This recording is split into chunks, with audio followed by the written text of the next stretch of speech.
또 이제 두 번째 살펴볼 경기는 이 내셔널 풋볼 컨퍼런스 챔피언십 경기였던 그린베이 패커스와 샌프란시스코 49어스의 경기가 되겠습니다. 이 경기 37대 20 나이너스가 승리를 가져갔는데 사실 이 경기는 전반에 끝난 경기였잖아요. 아, 그렇죠. 그리고 이제 점수 차이가 17점 차이였는데 사실 내용상으로는 그보다 훨씬 더 많이 차이 났고요. 말씀하신 것처럼 전반에 27대 0이었기 때문에 사실상 전반의 승부가 이미 결정된 경기였습니다. 네, 앞서 저희가 이제 AFC 챔피언십 게임 때도 얘기를 했지만 만약에 패커스가 이 경기에서 이기고 슈퍼볼에 올라갔다면 슈퍼볼 1의 리매치. 아, 그렇죠. 그리고 그 게임 패스로 이제 경기를 보시는 분들은 아시겠지만 올 시즌 내내 스테이트팜 광고가 나왔었잖아요. 그쵸. 같이 하죠. 네, 그 광고에 이제 이 에런 로저스와 이 패트릭 마홈스가 같이 나오기 때문에 스테이트팜 매치가 성사가 될 뻔했었는데 스테이트팜 입장에서 대박입니다. 네, 아주 아쉽게도 네. 이제 그 매치업은 성사가 되지 않았고 나이너스가 이제 이기면서 이제 슈퍼볼에 진출을 하게 됐습니다. 달려서 이겼다. 저는 이렇게 적어왔거든요. 상당히 뭐 정확한 표현인 것 같아요. 그러니까 49어스가 이 경기를 이긴 모습을 보면 네. 뭐 지난주 바이킹스하고 할 때도 그랬지만 지금 뭐 사실 어렵지 않은 플레이를 하면서 상당히 좀 쉽게 경기를 풀어가고 있는데 뭐 소위 말하는 이제 올드 스쿨 스타일, 그러니까 네. 강한 러싱 공격과 강한 수비, 그리고 지금 계속 이제 플레이오프에서 쉽게 경기를 풀어가고 네. 가고 있거든요. 근데 이제 말씀하신 것처럼 이제 러싱 공격이 이제 쉽게 잘 된다라는 거는 라인 오브 스크리미지에서 그만큼 이제 오펜시브 라인이 상대편 디펜시브 라인을 압도하고 있다는 얘기인데 네. 이날 어느 정도까지 49어스의 그 오펜시브 라인이 압도적이었냐. 뭐 사실 경기 내내 계속 러싱을 하는데도 막질 못하더라. 네. 그리고 심지어는 패커스가 그 박스에 8맨, 9맨 박스까지도 이렇게 하는 경우도 많았었는데 네. 그래도 못 막더라.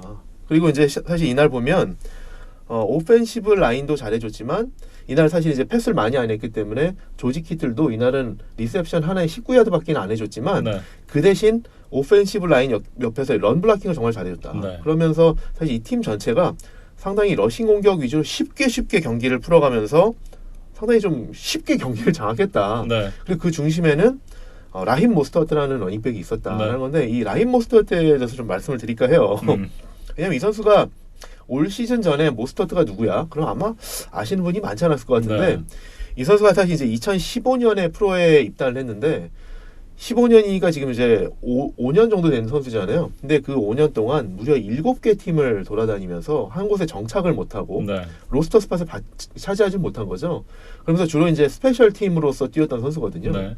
근데 이 선수가 49어스에 가서 올 시즌에 뭐 사실 이제 지금은 완전 이제 넘버원 러닝백 비슷하게 이제 돼가고 있는데 이 선수가 이렇게 스페셜 팀으로 뛰면서 이렇게 주목을 받지 못할 때 이 선수가 가지고 있었던 장기가 하나가 뭐냐면 이 선수가 사실 이제 트랙스타 출신이거든요. 그렇기 때문에 이 선수가 100m를 10.15초에 뛰어요.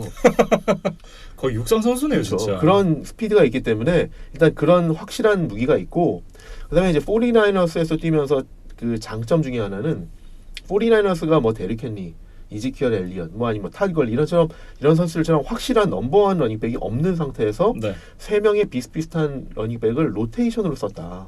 근데 그 안에서 본인도 그 세 명 중에 한 명으로서 계속 이제 뛰다가 기회를 잡았다. 네.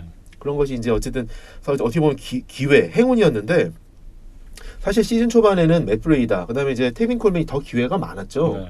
그랬었는데 이제 언제부터 사실 이 라힘 모스터트가 주전이 됐냐? 그건 되게 공교롭게도 12주차 패커스와의 경기에서부터 리딩 러셔로 이제 쭉, 물론 이제 그 전에도 초반에도 한두 경기는 뭐 많은 역할을 해준 경기도 있지만 12주차 패커스 경기 때부터 정규 시즌 끝날 때까지 모스터트가 쭉 팀 내 리딩 러셔였거든요. 네. 근데 그러면서 이제 점점 이제 자신감을 쌓아가고 팀 내에서도 위상이 높아지고 이런 선수가 됐는데 이날은 정말 이날 경기에서는 역대급 활약을 펼쳐줬죠. 그렇습니다. 어느 정도까지 뭐 스탯이 좋았냐라 그러면 플레이오프 역사상 최초로 200야드 이상 러싱과 러싱 터치다운 4개를 기록한 선수가 됐죠. 그 정도로까지 압도적인 모습을 보여줬는데 모스터트의 러싱 공격이 이렇게 계속 풀리면서 사실 이제 그 반대로 지미 가로폴로는 상당히 좀 비중이 적었고 맞아요. 어떻게 보면 큰 역할을 해줄 필요도 없었어요. 네. 왜냐하면 이런 거죠. 러싱 공격이 그렇게 잘 되는데 굳이 다른 걸 할 필요가 있느냐. 그러니까 사실 카일 셰너도 경기 후에 인터뷰에서 뭐라고 그랬냐면 다른 걸 할 필요성을 못 느꼈다. 네. 그만큼 러싱 공격이 잘 됐으니까.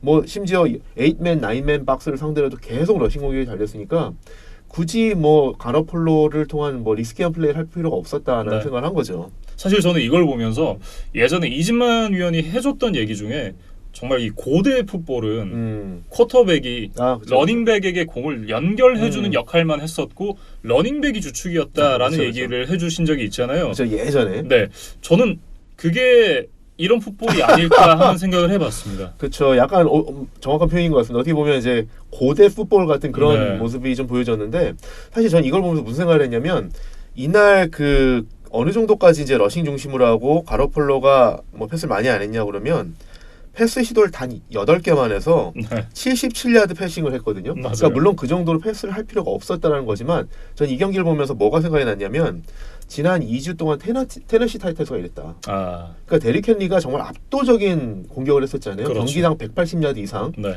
그렇게 달려주면서 테네일이 그 전에는 이제 사실은 이제 뭐 200야드, 300야드 패싱을 하던 선수가 헨리가 너무 잘하니까 그 페이트리어스 그다음에 레이븐스 경기에서는 100야드 이하의 패싱만 해줬었거든요. 맞아요. 한 경기가 60몇 야드고 한 경기 뭐 80몇 그렇죠. 야드인가 그랬을 거예요. 근데 이날 가로폴로가 딱 그랬죠. 지미 가로폴로가 8번 패스 시도해서 77야드. 네. 그러니까 딱 그 모습이 테너시 타이탄스의 이제 지난 2주 동안의 모습 같았다. 근데 이걸 보면서 이제 두 가지 생각이 들었는데 일단 좋은 점부터 말씀을 드리면 이게 사실 동전의 양면 같아요. 네. 좋은 점부터 말씀을 드리면 어떻게 보면 이제 49ers가 지금 슈퍼볼을 진출하기 전에 2경기를 치른 거잖아요. 플레이오프에서. 근데 2경기에서 최대한 전략과 전술을 안 보여줬다.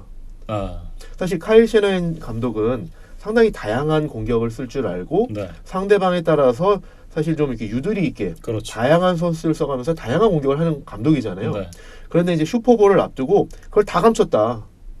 러싱 공격이 너무 잘 되니까 그렇게까지 어떻게 보면 그 이제 슈퍼볼에 있어서 본인이 생각했던 그동안 시즌 내에 보여주지 않았던 플레이오프에서 보여주지 않았던 새로운 것들을 보여줄 게 많을 것 같다라는 게 뭐 장점인데 오히려 또 단점이라고 하면 우리가 이제 테네시 타이탄스의 챔피언십 경기에서 보여줬던 모습. 그러니까 예를 들면 너무 패싱 공격을 안 하다 보니까 사실 뭐 연습 때 물론 이제 쿼터백과 리시버들이 손발을 맞춰볼 수는 있지만 실제로 라이브 액션이 아니잖아요. 그렇죠. 실제로 경기 때 하는 액션이 아니기 때문에 상대편과 실제로 경기하는 상황에서 쿼터백과 리시버들이 손발을 맞춰본 거랑 좀 다르다. 그런데 슈퍼볼에서 만약에 칩스와 대등한 경기를 한다 그러면 이 러싱만이 아니라 패싱 공격도 섞어가야 될 텐데 지금 2주 동안 사실 이제 가로폴로와 리시버들이 큰 역할을 안 해주다가 네. 또 2주를 쉬다가 이제 하잖아요. 한 주를 더 쉬고 2주 뒤에 그렇죠. 경기를 하잖아요. 그러면 이제 라이브 액션 시간이 정말 공백이 컸던 건데 갑자기 이제 슈퍼볼에 올라가는 그 막강한 상대로 해서 야 제대로 된 패싱 공격 해봐. 이게 조금 문제가 생길 수 있지 않을까라는 부분이 조금 우려가 됩니다. 네. 그런데 분명히 이거는 알아둬야 될 게 칩스를 상대로 해서 이런 단조로운 공격을 해서는 어렵다. 바로 이제 지난주에 타이탄스를 보면서도 느꼈지만 네. 타이탄스가 그 전에 얼마나 압도적인 공격을 했느냐. 근데 그걸로 승리를 했지만 칩스는 공격력이 그것과는 좀 차원이 다르기 때문에 그렇지. 그렇게 차원이 다른 공격력을 가진 팀과 득점 경쟁을 펼치려면 우리도 충분히 다양한 공격으로 다득점을 해야 된다. 네. 더군다나 칩스 수비가 이 공격에 가려져서 그렇지 그렇게 안 좋은 수비가 아니잖아요. 개선이 되고 있기 때문에 네. 러싱 수비도 상당히 좋아지고 있고 특히 이제 그렇게 무서웠던 헨리도 막아냈기 때문에 네. 뭐 모스터트도 물론 이제 좋은 활약을 펼치고 있지만 너무 원디멘셔널한 1차원적인 공격만 해서는 사실 칩스를 상대로는 조금 힘들 수도 있다라는 네. 거는 좀 이렇게 주의할 필요가 있을 것 같습니다. 네. 어찌됐든 이제 전반전에 27대 0 앞서면서 나이너스가 그야말로 상대를 압살했던 경기였는데 사실 이제 패커스 입장에서 좀 얘기를 해본다면 에런 로저스가 우리가 알고 있던 그 특별한 에런 로저스가 더 이상은 아닌 것 같다라는 이 생각이 이 경기에서도 또 한번 보여지지 않았나 그런 생각이 들었습니다. 네, 같은 생각입니다. 사실 스탯신만 놓고 보면 에런 로저스가 이날 패스 성공률이 79%고요. 네. 326야드에 2개의 터치다운을 기록했거든요. 네. 그러니까 이것만 보면 에런 로저스 잘했나? 라고 생각을 했는데 인터셉션 2개, 펌블 로스도 하나 있잖아요. 그리고 펌블 로스가 하나지만 사실 펌블은 3개를 했었거든요. 네. 2개는 팀이 리커버리를 했기 때문에. 네. 근데 이제 그래서 스탯으로 보여지지 않는 그날의 경기 모습들이 분명히 있고 네. 지금 에런 로저스가 이날 기록한 스탯이 대부분이 언제냐면 49ers가 이미 리드를 너무 크게 가비지 타임 잡아서 때. 가비지 타임 때 이미 프리벤트 디펜스에 들어가서 경기 중앙국을 그냥 다 열어준 그런 상황에서 이제 쌓아 올린 스탯이기 때문에 스탯이 상당히 좀 어떻게 보면 좀 이렇게 잘못된 그런 어떤 이미지를 줄 수 있다. 네. 그리고 제가 평소에 드리는 말씀이 있잖아요. 스탯만 보고 선수를 평가하면 안 된다라고 하는 게 바로 이런 부분인 거죠. 그렇죠. 근데 이제 어쨌든 그래서 이날 실제로 에런 로저스가 어땠냐? 경기 초반부터 닉 보사를 비롯한 49ers의 디펜시브 라인에 너무너무 괴롭힘을 많이 당했다. 네. 쫓겨다니느라 바빴죠. 그렇죠. 그래서 정말 이제 그 본인 플레이를 못 해줬는데 어느 정도까지 안 좋았었냐면 이제 초반에 이제 패스러시에 압도당하면서 이제 드라이브를 끝내는 색을 당하기도 했고 이제 닉 보사한테 13야드 색을 당하기도 했고 또 말씀드렸던 것처럼 이제 펌블을 3번이나 했고 네. 그 중에 하나를 이제 턴오버로 연결이 됐고 그다음에 패스를 해도 이날 리시버가 나가는 방향으로 제대로 던져주는 게 아니라 의도하지 않은 네. 소위 말하는 이제 백숄더 패스. 그러니까 그 리시버가 달려갈 때 이제 코너백을 따돌리기 위해서 이제 흔히 쓰는 패스 중에 하나가 이제 백숄더 캐치, 백숄더 패스라고 해서 이제 네. 그 반대 방향으로 돌아서 이제 뒤쪽 숄더로 이제 공을 받게 하는. 근데 사실 의도하지 않은 그래서 리시버가 달려가는 방향과 안 맞는 방향으로 패스가 잘못 가서 인터셉트를 당하기도 하고 네. 또 심지어는 투포인트 컨버전에서도 그런 플레이를 했다가 이제 실패하고 이런 모습이 그렇죠. 나왔거든요. 그러니까 상당히 패스가 정확하지 않았다. 네. 근데 그거는 분명히 디펜시브 라인한테 압도당하면서 이게 좀 위축된 플레이를 하면서 그런 것이 있었다. 네. 더군다나 이제 전반의 스탯을 한번 살펴보면 사실 이제 전반까지의 스탯이 진짜 스탯인 그렇죠, 거잖아요. 그렇죠. 27대 0으로 뒤지는 그 경기에서 전반의 스탯을 좀 살펴보면 12번 패스에 9번 성공, 65야드. 터치다운 없이 인터셉션 하나였거든요. 그러니까 전반전에 이제 실제로 두 팀이 정말 이 진심으로 대결을 하고 있을 땐 에런 로저스가 한 게 거의 없었다. 이렇게 봐야 될 것 같아요. 그렇죠. 상당히 어쨌든 좀 부진한 경기였는데 이제 그래서 아까 말씀하신 것처럼 이제 에런 로저스도 이런 상황에서 혼자 팀을 캐리할 수 있는 선수는 아닌가? 라는 생각을 진짜 하게 만든 경기였는데 네. 사실 좀 더 냉정하게 평가해 보면 로저스도 로저스지만 패커스도 어떻게 보면 챔피언십 경기에 진출할 만한 팀이 아니지 않았느냐라는 생각을 좀 하게 했습니다. 왜냐하면 사실 시즌 초반에 패커스가 상당히 잘할 때 수비가 너무 좋아서 그때 이제 수비가 주목을 받으면서 공격은 조금 뒤에 가리고 네. 그 뭐 두 명의 이제 스미스 형제, 네. 그 자데리어스 스미스와 프레스턴 스미스, 스미스. 그다음에 이제 막강한 세컨더리 여기서 좋은 활약을 펼쳐주면서 패커스가 초반에 7승 1패로 좋은 성적을 내면서 조1위로 순항을 할 때는 네. 사실 수비가 되게 좋다라는 얘기를 했었지. 그 로저스와 공격진의 부진에는 나름대로 좀 이렇게 좀 그 비중이 좀 맞춰지지 않았었거든요. 그런데 언제부터 이게 바뀌었냐라고 그러면 LA 차저스 원정을 가서 26대 11로 대패를 하면서 그때 사실 에런 로저스가 커리어 워스트 경기다. 라고 말할 수 있는 경기를 했었고 네. 그때 이제 뭐 161야드에 너무 안 좋은 모습을 보이면서 이게 로저스가 맞나? 에이 어쩌다 그런 거겠지라고 했는데 그 경기를 시작으로 해서 후반 그 시즌 후반 8경기에서는 정말 우리가 알던 로저스가 아닌데 네. 로저스가 탐 브레이디처럼 이제 좀 기량이 쇠퇴했나? 라는 얘기가 계속 나올 정도로 그리고 심지어 현재에서는 이제 로저스가 탑10 쿼터백이 아니다 네. 라는 얘기를 하는 전문가들도 나올 정도로 정말 그 로저스 및 패커스의 공격이 정말 안 좋았다. 그래서 이제 그런 것들이 계속 시즌 후반에 이제 좀 이슈가 됐었는데 뭐 어쨌든 2번 시드로 올라가서 바이를 얻었었고요. 네. 그리고 디비전 라운드에서 상당히 좋은 경기를 펼쳤었기 때문에 또 잠깐 잠잠했었지만 49ers를 상대로 하면서 너무 경기력이 차이가 났거든요. 네. 그러면서 진짜 냉정하게 올해 시즌을 돌아보면 패커스도 사실 본인들 올해 기량 대비 좀 어쨌든 성적은 더 좋은 성적을 낸 것 같다라고 네. 보는 게 좀 맞지 않을까라는 생각을 해봤습니다. 그러니까 시험에서 이제 잘 찍으면 성적이 올라가는 것처럼 좀 그런 느낌으로 이제 이번 시드로 올라갔다라는 말씀이신데요. 그렇죠. 이제 왜냐하면 특히 이제 시즌 후반부에 보면 그 패커스가 상대했던 팀들 보면 뉴욕 자이언츠, 워싱턴 레드스킨스, 디트로이트 라이온스 이런 진짜 리그 지금 최하위권들 팀들, 그러니까 어떻게 보면 드래프트 최상위권에 이제 포진되는 그런 팀들 간신히 이겼었거든요. 네. 그러니까 그 정도로까지 경기력이 안 좋았는데 어쨌든 승수는 충분히 쌓아서 이번 시드로 올라갔으니까 사실은 그 올 시즌에 보여줬던 경기력 대비는 좀 더 기대 이상의 성적을 냈다라고 네. 좀 볼 수 있지 않을까 싶습니다. 네. 그러면서 이제 어찌됐든 이제 한 시즌에 대한 이 조금 정리는 간략하게 된 것 같은데 이제 뭐 오프 시즌 이런 부분들은 어떻게 준비해야 될까요? 사실 이제 패커스도 이제 오프 시즌에 이제 좀 보강을 해야 될 것들이 여러 가지가 있는데 일단 첫 번째로는 이제 뭐 로저스를 지켜주는 오펜시브 태클에 대해서 좀 봐야 되는데 브라이언 블라가가 이제 FA가 됩니다. 그래서 그렇죠. 이제 브라이언 블라가가 FA가 되면 이것에 대한 고민이 좀 필요해요. 이제 왜냐하면 블라가가 나이가 아주 많지는 않아요. 이제 네. 만 33세거든요. 그러니까 뭐 어떻게 보면 아직도 충분히 젊은 선수라고 할 수 있기 때문에 이제 뭐 두 번째, 세 번째 계약을 계속 해나갈 수도 있겠지만 뭐를 좀 패커스는 생각을 해야 되냐면 이 블라가가 사실 ACL 파열로 2번이나 시즌 아웃을 당했던 선수거든요. 네. 그러니까 이런 그 인저리 리스크가 있다. 그리고 부상의 전력이 있다라는 걸 좀 생각을 해보면 이 선수한테 정말 또 너무 많은 연봉을 주기도 좀 부담이 되거든요. 그렇기 때문에 블라가를 어떻게 하느냐가 상당히 좀 큰 고민입니다. 근데 만약에 FA 시장에서 블라가를 재계약을 하지 않고 아니면 뭐 놓친다 그러면 사실 이제 에런 로저스가 이제 얼마나 더 뛸 거냐라는 게 이제 사실 패커스 입장에서 제일 큰 문제인데 오펜시브 태클이 없다? 그럼 정말 큰 문제죠. 그렇기 때문에 FA 시장에서 다른 뭐 태클을 데려온다거나 아니면 이제 신인 드래프트에서 정말 높은 순위로 오펜시브 태클을 보강해야 된다라는 게 이제 첫 번째 과제인 것 같습니다. 네. 왜냐하면 아무래도 에런 로저스가 해주는 만큼 팀은 이제 성적을 낼 거기 때문에 네. 그 에런 로저스 중심으로 저기 팀을 좀 계속 좀 보완을 해야 되고 두 번째로는 또 똑같이 이제 에런 로저스 관점에서 생각해 본다 그러면 올 시즌에 패커스가 여전히 진짜 한 시즌 내내 풀지 못한 숙제가 뭐냐면 다반테 아담스 외에는 리시버가 없다.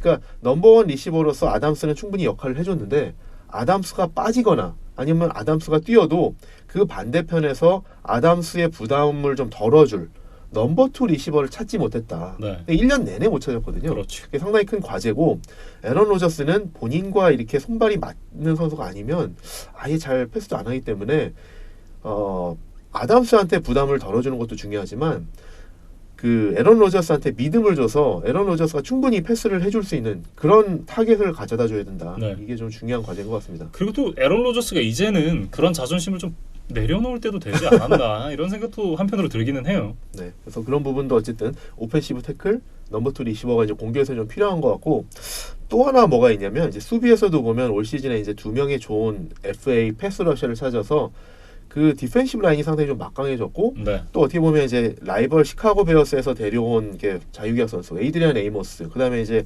다넬 세비지라는 좋은 신인을 뽑아서 어떻게 보면 상당히 좋은 세이프티 텐덤을 찾았거든요.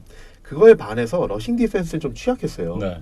특히 이제 그 라인베커 블레이크 마르티네스 외에는 그 런 디펜스를 해줄 만한 그 라인베커가 좀 부족했다. 그래서 그 드래프트에서 아니면 뭐 FA 시장도 그렇지만 저는 이제 드래프트에서 좀 라인베커를 좀 보강을 해줬으면 좋겠는데 네. 이왕이면 런 디펜스도 하지만 패스 디펜스도 잘해줄 수 있는 그런 라인베커면 좋겠다. 왜냐하면 일단은 블레이크 마르티네스가 이거를 어느 정도 해준다라고 봤을 때 그 지금 라인베커 진영에서 또 하나 해줘야 될 게 뭐냐면 그린베이가 지금 수년째 약점이 뭐냐면 타이드엔드들을 못 막아요. 그러니까 예를 들어서 조지 키틀 네. 이런 선수들을 상대한다 그러면 이 타이드엔드들이 해주는 역할, 그러니까 언더니스 패스ing 공격이 계속 뚫리거든요. 근데 그런 부분이 지금 패커스가 지금 몇 년째 지금 과제로 남아 있는데 그 런 디펜스도 해줄 수 있으면 좋고 네. 가능하면 이런 그 타이드엔드를 막을 수 있는 패스 디펜스도 어느 정도 해줄 수 있는 비교하자 그러면 바이킹스의 라인베커 에릭 핸드릭스 같은 라인베커가 있으면 좋겠다 라는 게 좀 과제인 것 같습니다. 네. 이렇게 이제 그린베이 패커스의 한 시즌 그리고 이제 앞으로 지상 과제에 대해서도 좀 살펴봤는데요. 어쨌든 이제 나이너스가 2012 시즌 이후에 처음으로 슈퍼볼을 진출을 하게 됐습니다. 그러면서 제가 재미있는 걸 하나 찾아왔는데 이 베이에어리어라고 하잖아요. 샌프란시스코 오클랜드이죠. 네.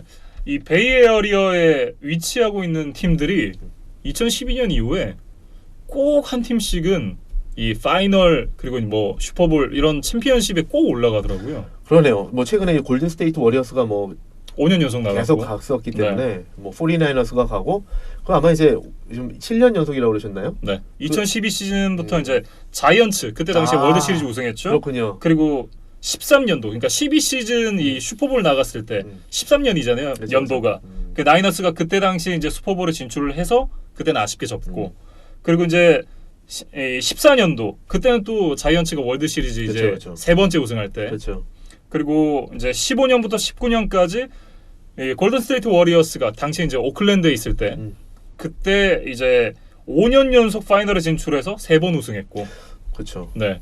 그리고 올해 2020년이 되자마자 나이너스가 이제 슈퍼볼에 진출을 하게 됐습니다. 그리고 심지어는 지금 이제 말씀 안 해주셨지만 그 이게 베이에어리아보다 조금 밑에 있긴 하지만 이제 같은 이제 실리콘밸리에 있는 샌호세 네. 샌호세 샥스가 네. 그때 이제 아마 우승을 했나 준우승을 했나 이제 스탠리컵 파이널에도 갔었던 것 같거든요. 네. 그러니까 진짜 그 지금 이제 뭐 베이에어리아부터 이제 실리콘밸리 이 지역이 지금 스포츠의 지금 황금기를 지내고 있는 것 같습니다. 네. 사실 이제 나이너스가 제가 올 시즌 앞두고 리뷰를 했을 때부터 강팀은 아니었잖아요. 그러면서 슈퍼볼에 과연 이 나이너스가 나간다고 하면 믿겠느냐 이런 질문을 했을 때 보통 이제 그런 얘기를 하기 미친놈 아니냐 이런 그러니까, 얘기를 했을 법하거든요. 네, 그러니까 조금 이렇게 이렇게 말씀을 드려보면 어떨까 싶어요. 그러니까 올 시즌 49에서 이제 슈퍼볼을 진출할 거다라고 시즌 시작하기 전에 예상했다. 네. 그러면 두 가지 중에 하나입니다. 49ers의 골수 팬이거나 네. 그래서 이제 어떻게 보면 이제 소위 말하는 이제 wishful thinking, 이제 희망적인 그렇죠. 생각을 한 거고, 두 번째는 거짓말한 겁니다. 왜냐하면 생각을 해보면 49ers가 이제 작년에 어떤 팀이었냐 생각해보면 작년 시즌 3주차에 주전 쿼터백이 부상으로 ACL 부상으로 나갔었고 네. 지미 가로폴로가 3주차에 ACL 파열로 이제 시즌 아웃이 됐었기 때문에 쿼터백이 그런 상황이었고 네. 시즌 그 끝난 성적을 보면 리그 전체 꼴찌에서 2등이었거든요. 그 생각해 보면 작년에 49ers가 드래프트 2순위 픽을 가지고 있었잖아요. 그렇죠. 그래서 이제 닉 보사를 뽑은 거잖아요. 네. 근데 그런 팀을 올해 슈퍼볼 갈 거라고 예상을 했다? 그러면 이거는 진짜 골수 팬 아니면 거짓말쟁이다. 그런데 그러다면 이런 거죠. 만약에 작년에 그렇게 할 자신이 있었다 그러면 올 시즌에 지금 이번 시즌에 지금 드래프트 전체 2순위가 레드스킨스거든요. 네. 그럼 레드스킨스가 지금 내년에 슈퍼볼 갈 거라고 예상을 할 수 있겠느냐? 아, 비슷한 거 아니겠느냐? 작년에 그것과. 저는 조금 다르다고 생각을 하는데요. 일단은 지미 가로폴로가 부상으로 못 뛰었던 거지 쿼터백이 없었던 게 아니잖아요. 심지어 서드 스트링 쿼터백인 닉 멀린스까지 데뷔전을 치렀던 지난 시즌이었는데, 그러면서 나름 또 멀린스는 데뷔전에 좀 좋은 모습을 보여주기도 했었고, 어찌됐든 이제 물론 닉 보사가 합류를 하면서 팀이 굉장히 이제 수비에서 탄탄해진 측면도 있기는 하지만 어쨌든 쿼터백은 기본적으로 있는 팀이었다. 근데 레드스킨스는 아직 이제 드웨인 해스킨스가 증명도 되지 않았고 조금 이제 숙제들이 더 많지 않나 이런 생각이 좀 들어요. 맞습니다. 사실 여우같이 잘 짚어주셨는데 제가 하고 싶었던 말이 사실 그거거든요. 그러니까 사실 시즌 전에 예상하기 쉽지 않았을 거다. 근데 네. 49ers가 은근히 포텐셜이 있던 팀이었다. 그 얘기를 하려고 그런 거거든요. 이거 왜 그러냐면 이렇게 한번 말씀을 드려볼게요. 일단 49ers를 보면서 느낀 거는 이번 시즌에 49ers가 슈퍼볼까지 작년에 전체 꼴찌에서 2등이었던 팀이 슈퍼볼 가는 걸 보면서 두 가지를 생각해야 되는데, 첫 번째로는 풋볼에서 제일 중요한 포지션은 뭐 당연히 쿼터백이고 그 다음으로 중요한 포지션은 뭐냐면 양쪽에 있는 라인입니다. 네. 오펜시브 라인과 디펜시브 라인. 이게 현재에서 이제 트렌치스라고 표현을 하는데, 오펜시브 라인과 디펜시브 라인이 강한 팀이 결국에는 플레이오프 가고 그러면 상당히 유리하다. 네. 근데 이제 49ers 한번 보시죠. 오펜시브 라인이 이제 조 스테일리부터 해서 마이크 맥클린치. 그다음에 이제 센터 웨스턴 리치보까지 이제 시즌 후반에 이제 뭐 부상을 당하긴 했지만 오펜시브 라인이 상당히 탄탄하거든요. 네. 그렇기 때문에 그 러닝백들이 뭐 진짜 뭐 데릭 헨리나 이런 선수가 아님에도 불구하고 러싱 공격을 정말 압도적으로 할 수 있는 팀이 됐다. 그런 것이 상당히 중요했고, 디펜시브 라인을 보자. 49ers가 지금 사실 이번에 이제 닉 보사를 뽑았지만 그 전에도 보면 최근 몇 년 동안 성적이 계속 안 좋으면서 드래프트에서 아주 높은 순위로 계속 뽑았었거든요. 네. 그때마다 디펜시브 라인 선수를 한 명씩 데려갔었어요. 에릭 암스테드, 네. 솔로몬 토마스, 디포레스트 버크너. 근데 그 선수를 한 명씩 데려갔을 때 효과가 바로 안 났었는데 네. 올 시즌에 전체 2순위로 닉 보사를 데려가면서 엄청나게 이제 효과가 나면서 드디어 D라인이 완성이 됐다. 약간 엑조디아 같은 느낌이군요. 그러니까 마지막 피스였나라는 생각이 들 정도로, 그러니까 이제 기존에 한 명씩 뽑았던 데다가 올 시즌에 이제 닉 보사 그리고 이제 자유계약으로 디포드까지 데려왔잖아요. 네. 그러면서 D라인이 완성이 됐고, 어떻게 보면 이게 하루아침에 이루어진 게 아니라 그동안 퍼즐을 하나씩 맞추고 있었던 건데 이제 완성이 된 거다. 그래서 소위 말하는 이제 티핑 포인트가 이제 도달한 거다. 네. 그래서 이제 갑자기 성적이 쫙 나온 거다라는 거죠. 그래서 어떻게 보면 어떻게 전체 꼴찌에서 2등에서 갑자기 슈퍼볼까지 갔지? 라는 걸 보면 이렇게 말씀드렸던 것처럼 가장 중요한 포지션 쿼터백을 제외하고는 그 다음으로 중요한 포지션이 이 라인들인데, 이 두 라인이 탄탄했던 팀이다. 그리고 네. 꾸준히 빌드업했던 팀이기 때문에 이것이 팀빌딩의 기초다. 상당히 정석이다라고 말씀을 드릴 수 있고, 그다음에 말씀하신 것처럼 가라폴로라고 하는 어느 정도 괜찮은 쿼터백이 있었기 때문에 네. 가능했다. 그래서 사실 이런 면에서 보면 이렇게 한번 좀 우리 시청자분들도 한번 좀 생각해 보시면 좋을 것 같은데 넥스트 49ers가 누구일 거냐. 내년에 지금 이제 49ers처럼 아무도 예상 못했던 팀이 내년에 갑자기 뭐 슈퍼볼 진출한다? 이렇게까지 극단적인 턴어라운드를 할 만한 팀이 누가 있느냐라는 걸 한번 생각해 보시면 재밌을 것 같은데 지금 말씀드린 것처럼 어느 정도 쿼터백이 있고 네. D라인과 오펜시브 라인이 어느 정도 되는 팀. 그래서 거기에 몇 개의 퍼즐을 조각을 더하면 이제 전력이 급상승할 만한 팀을 찾아보면 그런 팀들이 후보일 수 있다라는 생각을 해볼 수 있지 않을까라는 네. 거죠. 재빠르게 이제 회로를 돌려보고 있는데 사실 찾기가 쉽지는 않아요. 네. 그러니까 그 이제 작년에 이제 49ers가 이제 전체 2순위로 드래프트를 했었기 때문에 올 시즌에 그런 팀을 보면 사실 이제 레드스킨스거든요. 근데 레드스킨스도 디펜시브 라인만 보면은 괜찮아요. 디펜시브 엔드에 조나산 앨런, 맷 아이어너디스 정말 이제 프로볼급의 선수들이 있고 그다음에 가운데 이제 노스 태클러 더란 페인이라는 선수가 있고 아웃사이드 라인베커도 막강하잖아요. 라이언 캐리건 그다음에 몬테스 웨트라는 선수가 있거든요. 그러니까 지금 기존에도 디펜시브 라인이 괜찮은데 지금 이제 전체 2순위 픽을 가지고 있단 말이죠. 네. 근데 만약에 2순위 픽을 체이스 형을 데려간다. 그럼 이 라인 무서워질 수도 있습니다. 그러니까 49ers가 지금 닉 보사가 와서 이게 완성이 된 D라인이 된 것처럼 지금 레드스킨스도 디펜시브 라인은 괜찮은데 거기에 체이스 형을 더한다? 그러면 레드스킨스도 디펜시브 라인은 상당히 무서워질 수 있다. 네. 근데 문제는 오펜시브 라인은 그 정도가 아니다. 그리고 쿼터백이 아직은 좀 지미 가로폴로하고 비교하기엔 좀 무리가 있다. 그래서 네. 레드스킨스는 조금 그렇게까지 극단적인 턴어라운드 하기에는 조금 시간이 좀 더 걸리지 않겠느냐라는 생각이 들고 저는 슈퍼볼까지는 잘 모르겠지만 네. 확실한 턴어라운드를 할 가능성 있는 팀이 오히려 자이언츠지 않을까라는 생각이 좀 들었어요.